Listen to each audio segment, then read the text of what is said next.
예배 17이 107호로 바뀌었습니다. 바뀌었고 조금 더 밝고 좀 넓고 쾌적한 공간인 것 같은데 이곳에서 예배드리게 될 겁니다. 그래서 2층으로 올라가지 마시고 2층으로 여기서 모여주시면 감사하겠습니다. 옆 좌우를 보면서 한번 인사 나누었으면 좋겠습니다. 환영하고 축복합니다. 환영하고 축복합니다. 네, 너무 잘 오셨고 하나님께서 예비하신 또 은혜를 이 시간 예배 가운데 부어주실 것을 믿습니다. 제가 기도하고 찬양으로 나아가도록 하겠습니다. 살아계셔서 우리와 함께 계신 하나님 아버지 감사합니다.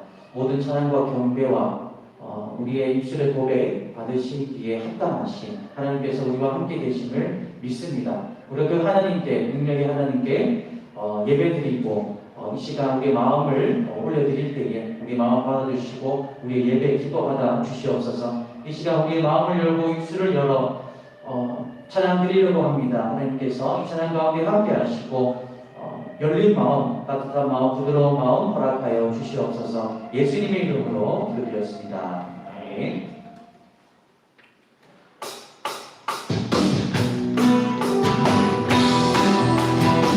박수 치면서 찬양하겠습니다. 기뻐하며 승리의 때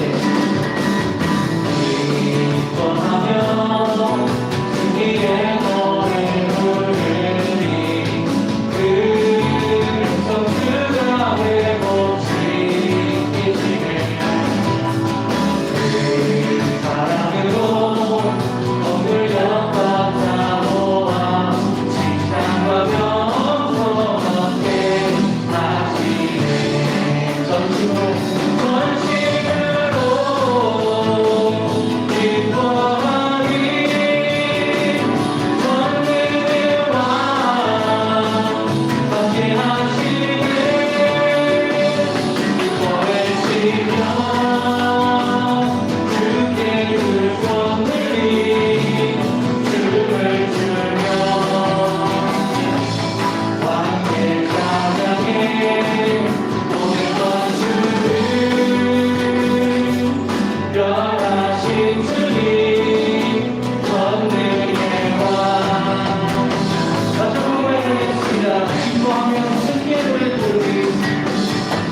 선하신 목자 날 사랑하는 분 주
향기로 내가 다닐지라도 내 선하신 목자 나 인도해.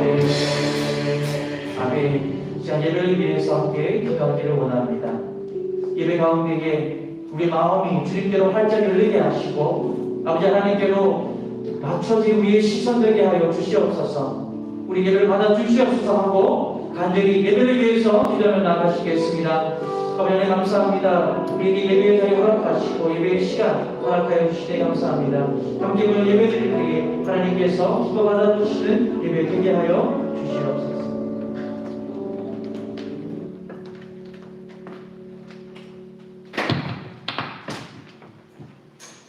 성경 공독하도록 하겠습니다. 오늘 주님이 주신 말씀은 누가복음 18장 9절에서 14절 말씀입니다. 누가복음 18장 9절에서 14절 말씀입니다.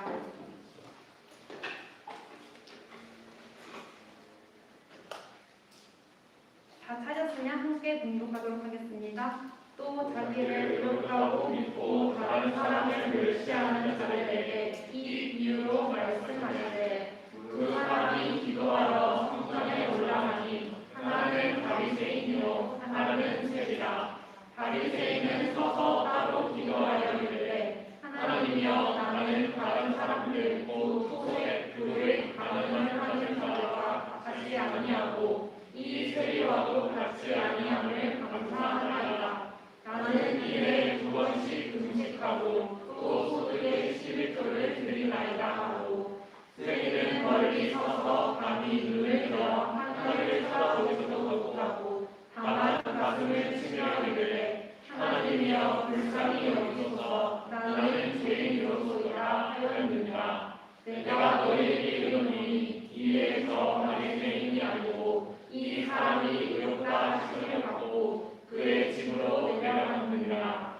무릇 자기를 높이는 자는 낮아지고 자기를 낮추는 자는 높아지리라 하시니라. 아멘. 이 시간 강사님 나오셔서 말씀 전해주시도록 하겠습니다.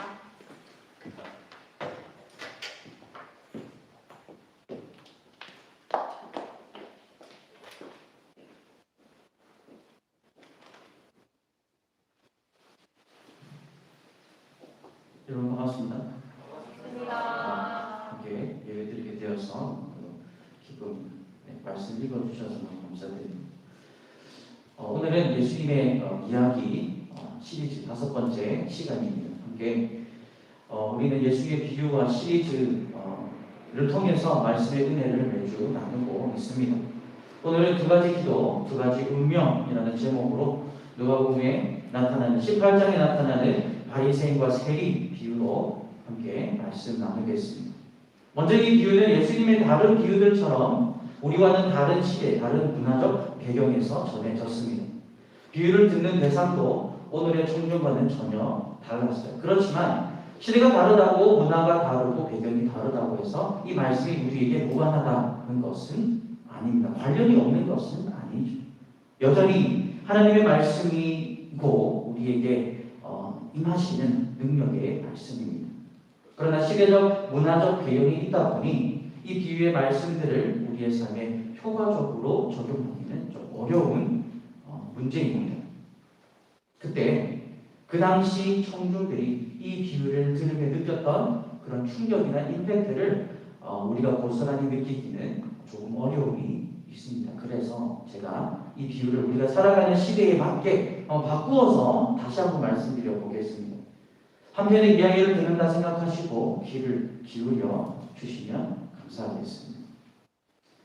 진우와 효환이는 주일이 되어서 교회로 향했습니다. 진우의 교회는 아주 친근하고 익숙한 곳이었어요. 교회에서 자라다시피 했던 진우입니다. 유아부부터 교회 학교 과정을 쭉 아주 성실히 밟아왔습니다. 그날 진우의 부모님도 교회에 와 계셨습니다. 진우는 교회당 안 어딘가에서 자신을 바라보며 뿌듯해하실 부모님의 얼굴을 상상해 봅니다. 부모님의 눈에 꼭 띄기 위해서 교회당 맨 앞줄로 가서 앉았습니다. 고개를 숙이고 눈을 지그시 감아 봅니다. 자신이 얼마나 거룩해 보일지 상상하며 속으로 미소 짓습니다.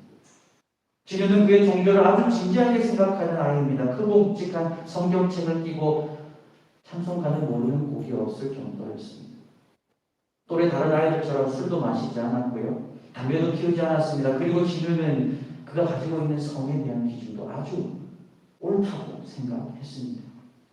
다른 아이들처럼 학교 건물 뒤편에서 엉큼한 행위를 하지 않았어요. 사귀는 여자친구와도 지적인 대화만 나누고 했던 진우. 진우는 클럽에 놀러가는 대신 기도회를 참석했습니다. 이제 곧 예배가 시작합니다. 진우는 자신의 인생을 돌아보았어요. 스스로 생각하기에 그의 인생은 아주 모범적이라고 생각합니다. 속으로 아주 밝게 웃어봅니다. 좋은 그리스도인이 된다는 것, 이 얼마나 다행스러운 일인가. 회개할 것도 없고 부끄러울 것 하나 없는 인생이라 생각합니다. 그때 진우는 아주 익숙한 사람이 눈에 들어왔습니다. 태환이었습니다. 태환이 여기 왜 온 거지? 쟤는 교회 볼 자격이 없는 위선자인데 말이야. 그런데 태환이의 머릿속에도 진우와 같은 생각을 하고 있었습니다. 사실 태환이도 자신이 교회에 나올 자격이 없다고 생각했어요. 태환이는 몇 년 만에 교회에 나온지라 교회가 낯섭니다. 주위를 살피며 두리번거립니다. 아주 불편했어요. 마치 목사님이 불쑥 튀어나오셔서 너도 여기 올 자격이 없어라고 말하며 쫓아낼 것만 같았거든요. 태환은 어디에 앉아야 할지 몰라 망설입니다. 그는 교회에서 예배를 드리기 위해 어떤 종교적 의식이라도 행해야 할 것만 같았어요. 결국 태환이는 용기를 내어 맨 뒷자리에 앉습니다. 말도 안 돼. 태환이가 속으로 외칩니다. 맨 앞줄에 저기 진우 아니야. 진우가 날 본 게 분명히 이제 어떻게 내 얼굴 들고 다니지. 태환이는 진우의 시선을 피하기 위해 장의자에 앉아 몸을 움츠리고 다리를 모아 머리를 수그립니다. 아마 짐작하셨을 겁니다. 태환이는 종교와는 거리가 먼 친구예요. 마을 사람들은 태환이를 문제아라고 불렀어요. 경찰 아저씨들도 태환이를 잘 알았거든요. 그의 손등은 담배 연기로 그슬려 있었습니다. 입에선 그 특유의 알코올 냄새가 났어요. 사실 불과 5분 전만 해도 술집에 있었어요. 태환이가 교회에 온 이유가 무엇일까요? 어머니의 돈을 훔친 죄에 대한 죄책감 때문에, 그가 바람을 피고 여자친구에게 욕을 바가지로 먹어서, 둘 다일 것입니다. 태환이는 어떻게 해서든지 그의 아픔을 씻어보려고 그곳에 앉아 있었습니다. 그때 그가 얼마나 더럽고 추한지 깨닫게 됩니다. 죄책감과 수치가 파도처럼 밀려왔습니다. 갑자기 그의 얼굴에 두 볼을 붉어집니다. 목이 메이며 그의 눈에선 눈물이 흘렀습니다. 오 하나님, 주먹을 꽉 쥔 채로 아주 작은 목소리로 불러봅니다. 오 하나님. 여러분, 그날 구원받아 집으로 돌아간 사람은 진우가 아닙니다. 교회가 익숙하고 사람들의 시선에 띄었던 진우가 아니라 태환이었습니다. 여기서는 두 사람, 두 기도, 두 운명이 그려집니다. 먼저 본문 말씀을 보겠습니다. 9절에서 예수님께서 이 비유를 말씀하신 동기와 목적이 나타납니다. 자기를 의롭다고 믿고 다른 사람을, 남들을 멸시하는 자들에게 이 비유를 말씀하십니다. 예수님은 스스로 괜찮다, 나는 괜찮아, 이렇게 생각하는 사람들로 둘러싸여 계셨어요. 신앙의 우월주의에 빠진 자들입니다. 자기 의로 도취된 사람이었어요. 아무런 도움도 필요하지 않다고 생각하던 자들이었어요. 오늘날 교회에 앉아서 스스로 우쭐대며 자기처럼 살지 못하는 사람은 정죄하고 멸시하는 자리라 할 수 있습니다. 이런 자들을 예수님께서는 정신 차리게 해주시려고 예수님은 하나의 이야기로 그들을 직면하십니다. 두 사람이 소개돼요. 먼저는 바리새인입니다. 10절입니다. 두 사람이 성전에 올라갔습니다. 하나는 바리새인, 하나는 세리입니다. 우리가 바리새인 하면 긍정적인 이미지입니까? 부정적인 이미지입니까? 성경에 나타나는 바리새인은 긍정적인 이미지입니까? 부정적인 이미지입니까? 네, 부정적인 이미지. 하지만 그 당시 예수님의 이 비유를 듣고 있던 청중들은 그런 부정적인 이미지가 아니었어요. 바리새인에 대한 그런 생각을 가지고 있지 않았습니다. 바리새인이 성전에 올라갔다 참 당연한 것이었어요. 왜요? 바리새인은 교회 성도였거든요. 성도가 교회에서 기도하는 것이 뭐가 그리 손가락질 할 만한 일입니까? 당연한 것이에요. 그런데 바리새인들은 성경에 아주 능통한 자들이었어요. 오늘날로 치면 두꺼운 성경에 가죽으로 된 성경 주머니에다 성경의 밑줄 앉힌 구절은 없을 정도로 그렇게 성경을 잘 알던 사람, 거룩의 상징, 성김의 아이콘, 헌신의 어머니 바리새인. 오늘날로 치면 남들이 보이는 곳에서 기도하는 것이 취미인 그런 사람들이 할 수 있습니다. 남들의 시선을 먹고 신앙생활하는 사람, 바리새인. 두 번째 인물은 누구입니까? 세리입니다. 세리는 그 당시에 그 시대의 악당, 타락의 상징, 부패의 뿌리 같은 존재였어요.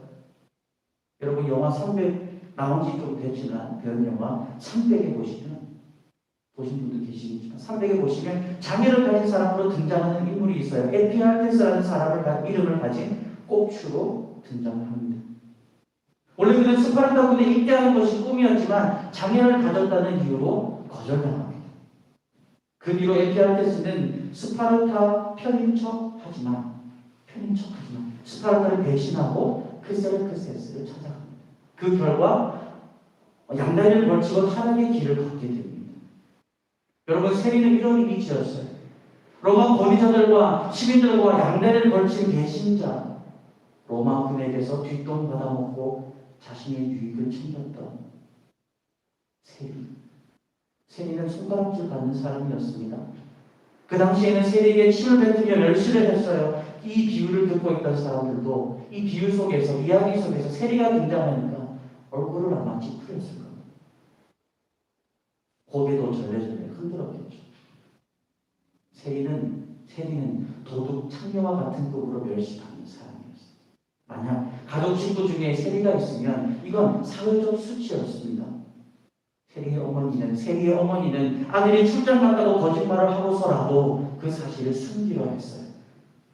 그 당시에 약속을 지키지 않아도 되는 무리들이 있었습니다. 대상이 있었는데 그들은 바로 살인자, 도둑, 그리고 세리였어요. 여러분 삭개오를 잘 아시잖아요. 삭개오 세리였습니다. 예수님을 보기 위해 뽕나무, 아니 사실 돌무화과 나무라고 보는 게 많지만 아무튼 삭개오가 높은 나무에 올라간 이유가 뭐라고 생각하십니까?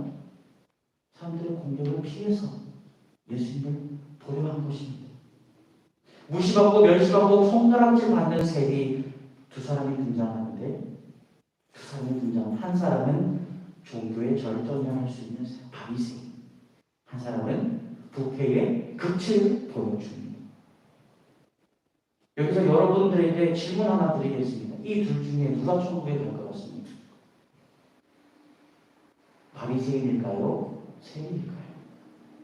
사람들은 말합니다. 종교적인 사람, 신앙심 있는 사람이 그 사람이 천국에 들어갈 것이다. 하지만 우리는 이 두 사람의 기도에서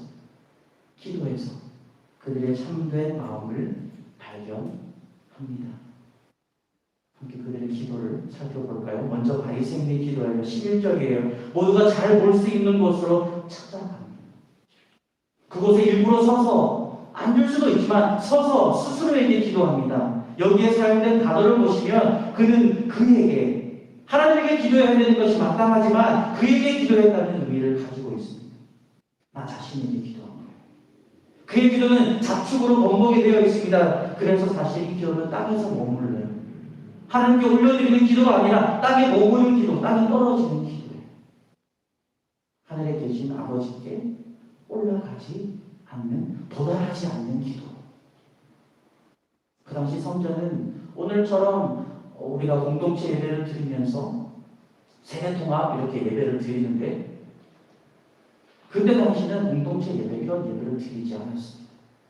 남자와 여자가 분리되어 앉았습니다. 남자도 바리새인들과 또 분리되어 앉았습니다. 이 사회에 계급이 있었던 것이죠. 지금 이 바리새인은 그가 앉을 수 있는 계급적으로 가장 최전선에 갔어요. 최앞선에 가서 남들이 보이게 일어서서 기도하는 것입니다. 밑에 있는 그 바리새인 밑에 계급 밑에 있는 사람들이 그를 우러러볼 수 있도록 잘 보이는 곳으로 가서 거룩하게 보여줄 수 있도록 기도합니다. 어떤 기도를 합니까? 바리새인의 기도. 먼저는 그가 짓지 않은 죄, 그가 짓지 않은 죄에 대해 기도합니다. 여러분, 짓지 않은 죄에 대한 감사. 짓지 않은 죄에 대한 감사요. 이런 기도는 핸드폰 카메라의 필터와 같습니다. 지은 죄를 보지 못하게 합니다. 바리새인은 그의 선한 행위를 나열하는 기도를 합니다. 12절에 나는 일회에 2번씩 금식하고 또 소득의 11조를 드리나이다. 이런 기도는 어떠합니까? 모범적이고 잘 순종하는 것처럼 보이지만 사실은 남들과 비교하는 순종, 부정적인 순종입니다. 바리새인의 기도를 보십시오. 11절에 다시 보시면 다른 사람들 곧 토색, 불의, 간음을 하는 자들과 같지 아니합니다. 나는 저들과 달라요. 여기에 담긴 의미가 뭡니까? 하나님을 예배하러 왔는데 남들을 나의 모습과 비교하고 있는 거예요. 하나님 앞에 서 있는 나는 어떠한지 안중에도 없고 나의 거룩한 모습과 나의 신앙심을 사람을 정죄하는데 사용합니다. 여러분, 바리새인의 기도에서는 그의 영혼이 보이지 않아요. 영혼이 없는 기도입니다. 스스로 괜찮다, 나는 괜찮아 라고 착각하고 있는 거예요. 여러분, 이 바리새인은 건강검진을 위해 병원을 방문한 사람과 같습니다. 한 사람이 병원을 방문했습니다. 자신의 번호가 떠서 담당 의사와 상담하러 들어갑니다.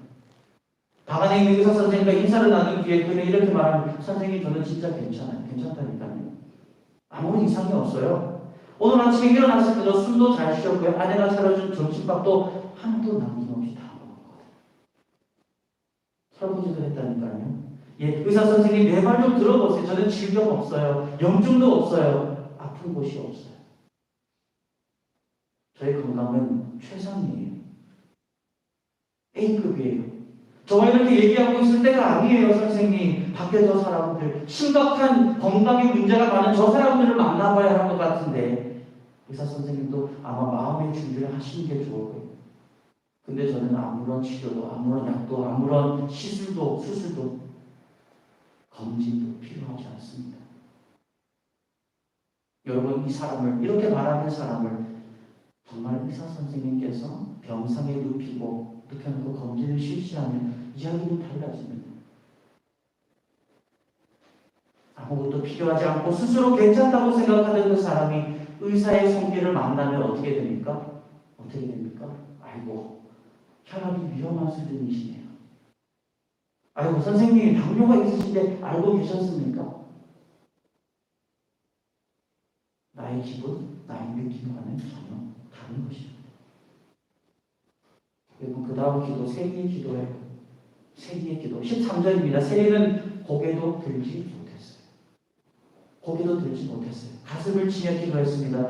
오 하나님, 나를 불쌍히 여겨 주세요. 저는 죄인입니다. 오늘을 보면 의미가 좀 더 명확합니다. 하나님, 저에게 긍휼을 베풀어 주세요.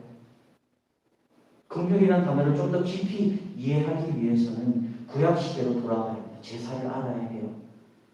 백성들이 죄를 지으면 하나님의 심판을 받아야 했습니다. 심판을 기다리는 신분이 되었던 것이죠. 그런데 그 죄인이 흠이 없는 양을 잡아서 흐르는 피를 제단 주변에 뿌리고 양이 비계를 태워서 연기를 모락모락 올려보내면 하나님께 제사로 바치면 하나님께서 그 백성의 죄를 보지 않으시고 양의 흘린 피를 보십니다. 양의 흘린 피. 그 죄를 지은 죄인에게 자비를 베풀어 주시는 거예요. 그게 긍휼이에요. 세리는 하나님께서 긍휼을 베풀어 달라고 가슴 아파하며 가슴을 치며 기도합니다. 여러분, 이런 마음이 모든 것을 바꾸어 놓습니다. 주님, 제가 교회를 위해서 얼마나 많이 섬겼습니까? 얼마나 헌신했습니까? 주님 아시잖아요. 교회도 잘 다녔어요. 예배도 잘 들고 희생도 많이 했어요. 제가 일평생 베풀었던 선행을 끌어모았는데 한 보따리, 한 보따리. 그 보따리 이고 지고 천국의 문 앞에서 주님 앞에 보따리 풀어 보이면서 주님, 예수님, 주님 제가 살아가면 이렇게나 많이 주를 위해 헌신했습니다. 나의 인생을 주님께 바쳤습니다. 주님 저를 저 좋은 천국으로 들여보내주세요. 여기 서 있는 죄악투성이에 부끄럽고 수치스러운 인생을 살았던 이 태만이와는 다르잖아요. 저만한 성경의 보따리가 없잖아요. 여러분 이렇게 말하면 주님께서 천국의 문을 활짝 열어주실까요? 예수님께서 14절에 이렇게 말씀하십니다. 저 바리새인이 아니고 여기 이 사람 가슴을 치며 기도했던 이 세리가 의롭다 하심을 받고 그의 집으로 갔다. 이렇게 되는 길은 나 자신에게 있지 않습니다. 여러분 자기 의로 도취되어서 살아가면 그 인생은 악취가 나요. 악취. 회개와 겸손에서는 향기가 납니다. 여기 있는 두 사람, 두 기도, 두 운명이 있습니다. 여러분 이 세리처럼 하나님께 나의 인생에 하나님께 간구하며 나의 인생에 간섭하여 달라고 이렇게 주님을 찾으며 긍휼을 구하며 기도해 본 적 있으십니까? 사랑하는 대학 청년부 여러분, 이 기도는 우리에게 훈훈한 교훈을 주고 있는 것도 아니고 기도 열심히 하는 거 촉정하는 것도 아닙니다. 아주 치명적인 질문을 묻고 있습니다. 이 세리와 같이 하나님의 긍휼을 구해본 적 있는가? 예수님의 자비하신 십자가의 희생을 통한 긍휼을 구하고 있는가 하는 겁니다. 그게 아니라면 바리새인처럼 스스로 의롭다 생각하고 나의 도덕과 윤리로 쌓아놓은 탑에 기대어 그것을 의지하고 살아가고 있느냐는 것이죠.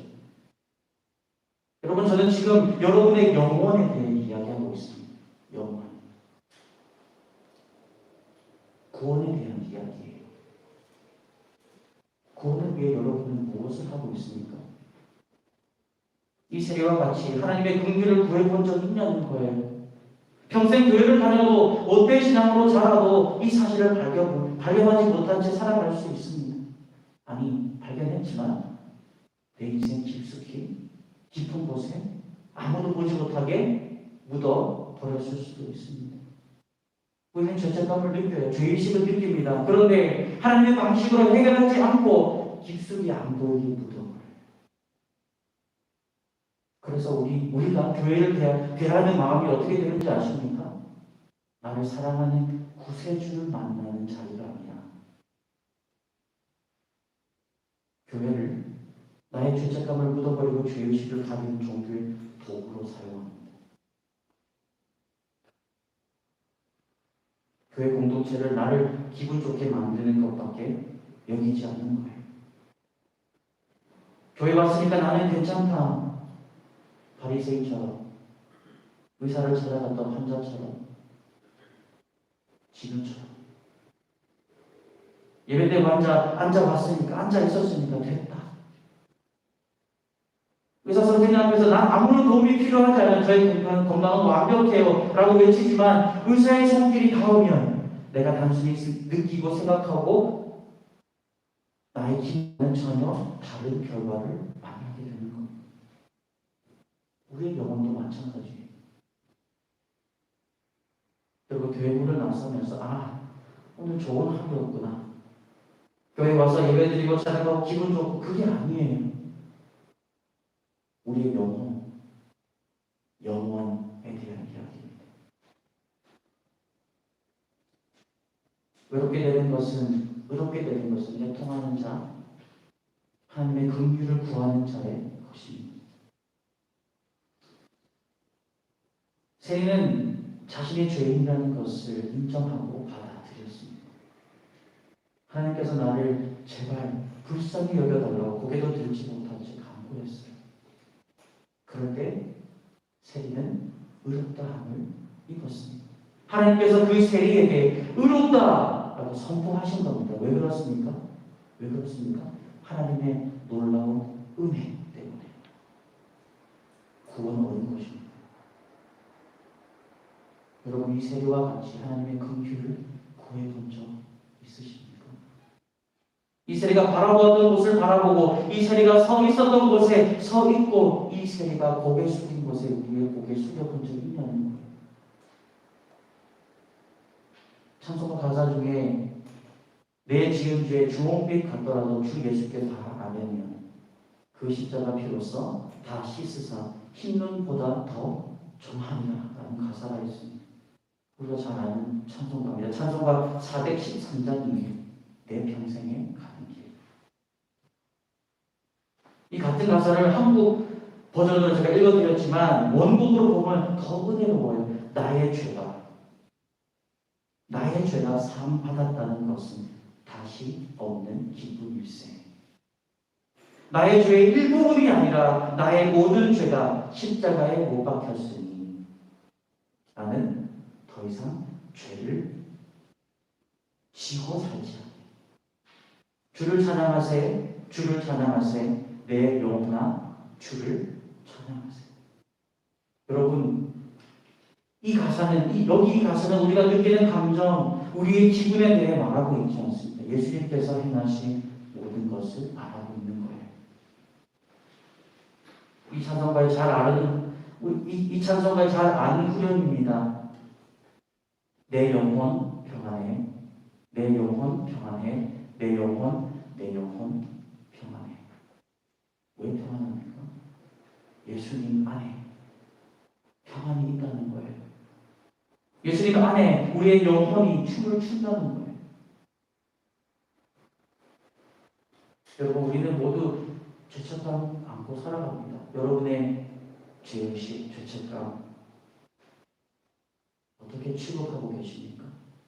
언제까지 기분대로 살고 느끼는 대로 살고 자기 의로 살아가야 하겠습니까?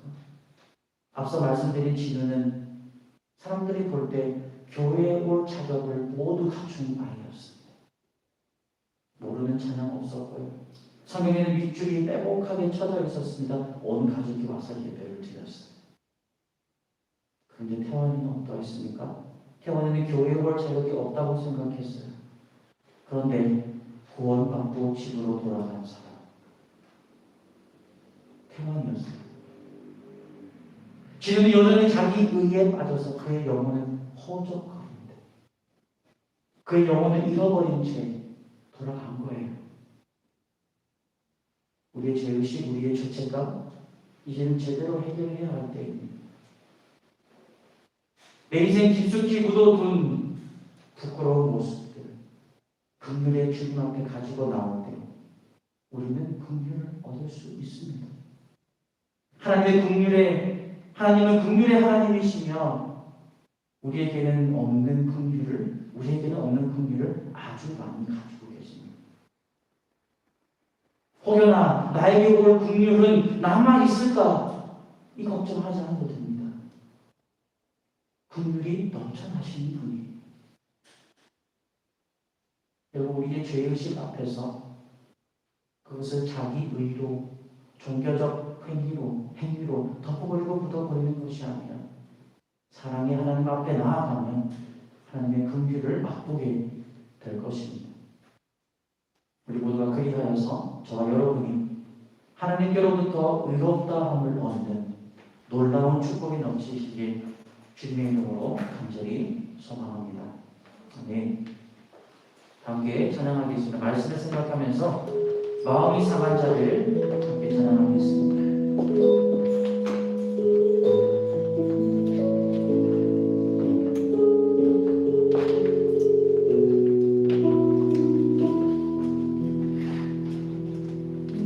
마음이 상한 자를 고치시는 주님 하늘의 아버지 나 주가 나서서 주의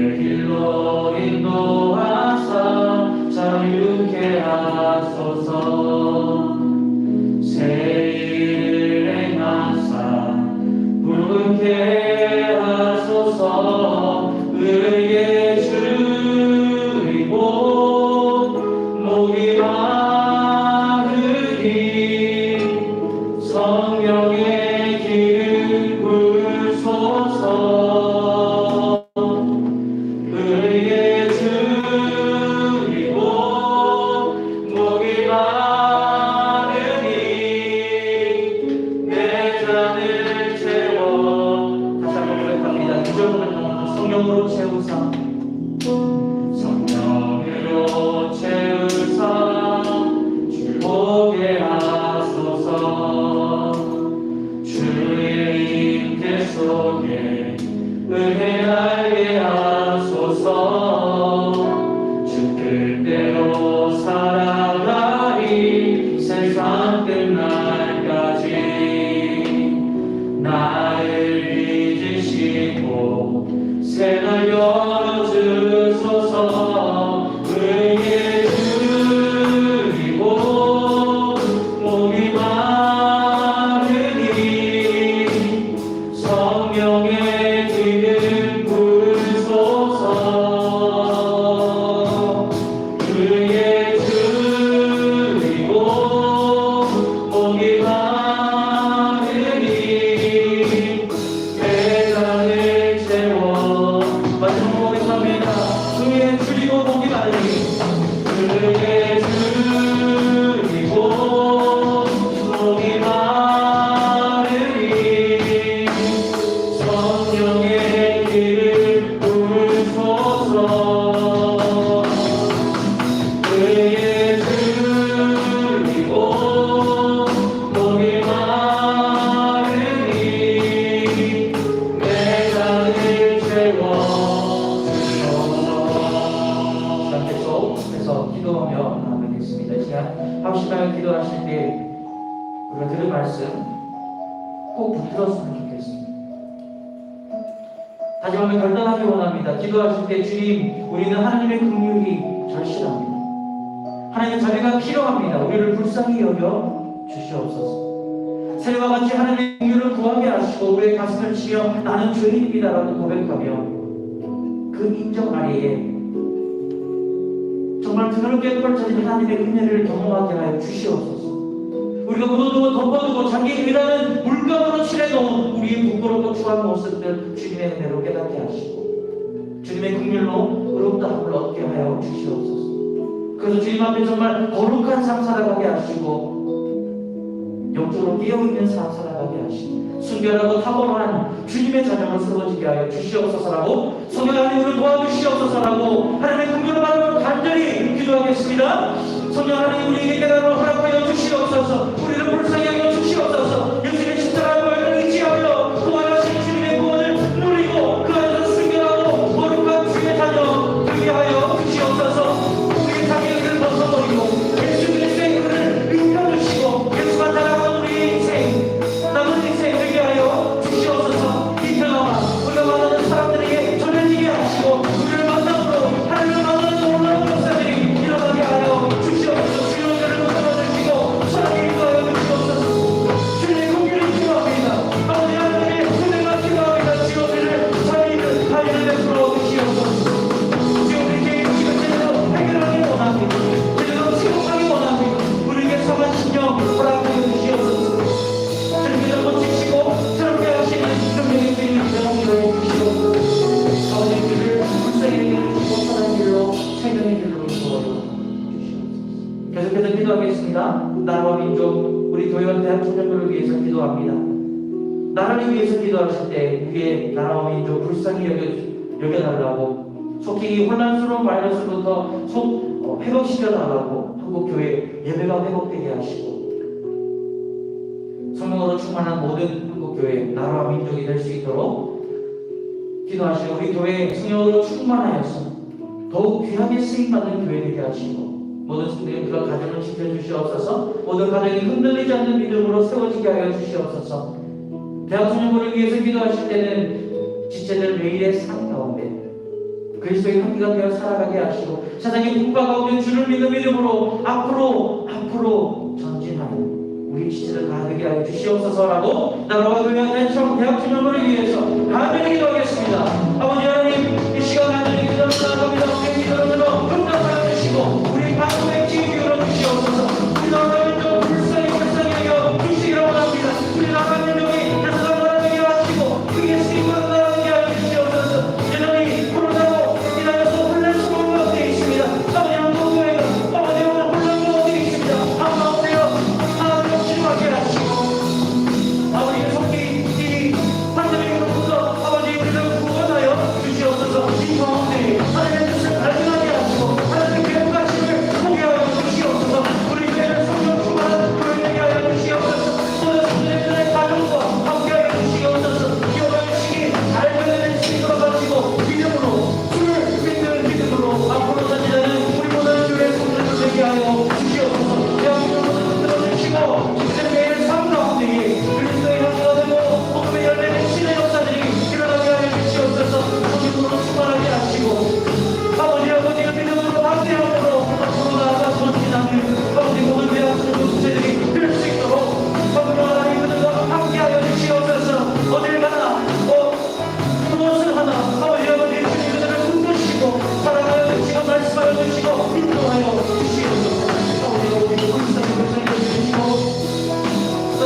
주시옵소서.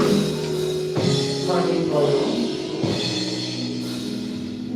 마지막으로 기도하실 때 3월 우리가 함께 기도하고 있는 선교사님을 위해서 기도하겠습니다. 인도에서 선교하시는 배준석, 김현옥 선교사님입니다.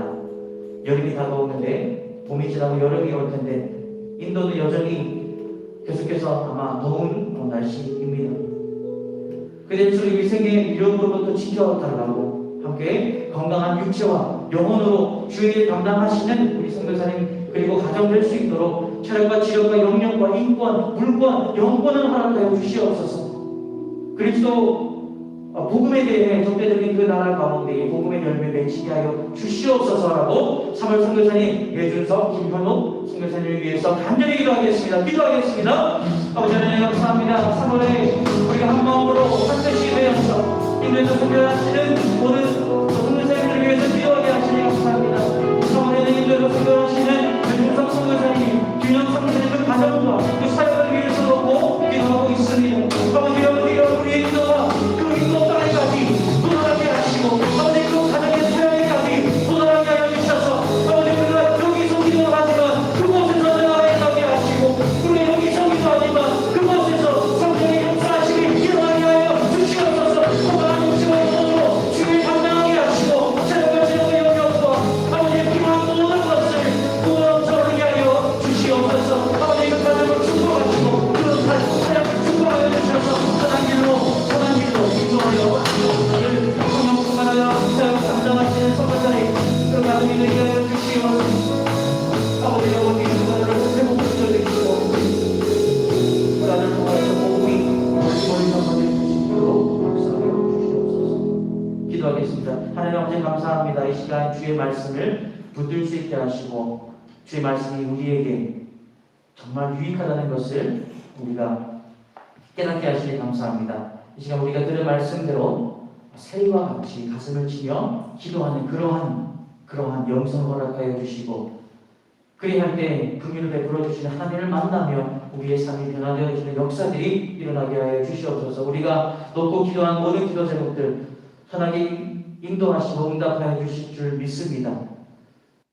우리의 삶을 선하게 인도하실 줄 믿습니다. 모든 영광 받아주신 줄 믿으며 예수님의 이름으로 기도드렸습니다. 아멘. 함께 주기도문 하시겠습니다. 하늘에 계신 우리 아버지여 이름이 거룩히 여김을 받으시오며 나라가 임하시오며 뜻이 하늘에서 이루어진 것 같이 땅에서도 이루어지이다. 오늘 우리에게 일용할 양식을 주시옵고 우리가 우리에게 죄 지은 자를 사하여 준 것 같이 우리 죄를 사하여 주시옵고 우리를 시험에 들게 하지 마시옵고 다만 악에서 구하시옵소서. 나라와 권세와 영광이 아버지께 영원히 있어나이다. 아멘. 이 시간 광고 전하는 시간 드리도록 하겠습니다.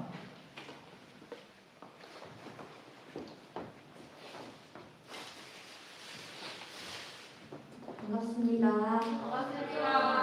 동서한국교회 대학 청년부 예배에 오신 여러분 주님의 이름으로 환영하고 축복합니다. 1시 20분에 예배를 시작하오니 각자의 자리에서 은혜로운 예배 드리시길 소망합니다. 현재 코로나로 인해 비대면 모임이 진행 중에 있으니 주보에 적힌 조모임 시간을 참고하시어 많은 참석 부탁드립니다. 그리고 조모임에 참석할 여건이 되셔서 조편성을 희망하시는 분들은 언제든지 임원분들에게 연락 주시길 바랍니다. 다음으로 대예배 및 대학 청년부 예배 관련 안내입니다. 현재 거리두기 지침상 좌석수 30% 이내 인원이 되면 예배를 드릴 수 있습니다. 대예배는 상체 본당에서 대학 청년부 예배는 107호실에서 드리고 있습니다. 이웃과 공동체를 사랑하는 마음으로 대면 예배와 비대면 예배를 병행하여 드리고 있습니다만 이제는 성경에 나온 정상적인 예배 모습을 회복하기 위해 노력을 하려고 합니다. 가능하신 분께서는 교회에 나와 예배를 드리시길 바랍니다. 그리고 고난주간 특별 새벽기도 관련 안내입니다. 날짜는 3월 29일에서 4월 2일까지며 시간은 오전 5시 30분입니다. 대면과 비대면으로 진행되오니 각자의 상황에 맞게 참석해 주시면 감사하겠습니다. 그리고 고난주간 성경 필사 관련 안내입니다. 기간은 3월 29일에서 4월 2일까지. 내용은 이사야 53장입니다. 기간 내에 완료하신 분들에 한해서 동서남북 교회 대학 청년부 인스타에 DM으로 보내주시면 됩니다. 보내주시는 분께는 소정의 상품도 있으니 많은 참여 바랍니다. 마지막으로 대학 청년부 헌금은 자유롭게 은혜 받은 대로 하나님께 드리시길 바랍니다. 월정 헌금을 드릴 수도 있으니 서원하여 드리셨으면 좋겠습니다. 은혜로운 헌금 생활을 통해 온전한 신앙인으로 세워지길 소망합니다.